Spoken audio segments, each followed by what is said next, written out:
ஏற்கனவே இந்தியாவினுடைய பார் கவுன்சில்ல அரசாங்கத்தினுடைய பிரதிநிதியாக அட்டார்னி ஜெனரலும் சாலிசிட்டர் ஜெனரலும் இருக்கும்போது இந்த 3 பேர் யார்? எதுக்காக இவங்க உள்ள வரணும்? இவங்க உள்ள வந்தா என்ன நடக்கும்? ஒட்டுமொத்த நீதித்துறையுமே கட்டுப்படுத்துற மாதிரி அட்வைசரி போர்டு, ரெகுலேட்டரி போர்டு 2 விஷயத்தை உருவாக்குறதுக்கு மோடி அரசாங்கம் திட்டம் போடுறாங்க. ஏற்கனவே இந்தியாவில் ஆல் இந்தியா லெவல்ல ஒரு பார் கவுன்சில் இருக்கு. ஒவ்வொரு மாநிலத்திலையும் ஒரு பார் கவுன்சில் இருக்கு. இது இல்லாம பார் அசோசியேஷன் வேற இருக்கு. இவ்வளவு இருக்கும்போது மோடி அரசாங்கம் இந்த நீதித்துறையினுடைய அனைத்து டிபார்ட்மெண்ட்களும், அனைத்து துறைகளும், அனைத்து அசோசியேஷனும், பார் கவுன்சிலும் எல்லாமே கட்டுப்படுத்துறதுக்காக எதுக்காக ரெகுலேட்டரி போர்டை கொண்டு வர்றாங்க? இதனுடைய உள்நோக்கம் என்ன?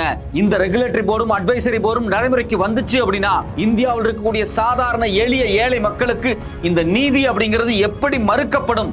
அது மட்டும் இல்லாம நீதிக்காக நேர்மையா போராடிட்டு இருக்கக்கூடிய வழக்கறிஞர்களுடைய நிலைமை என்ன ஆகும்? ஏற்கனவே இந்தியாவில் ஒருத்தங்க சட்டம் படிச்சு முடிச்சுட்டு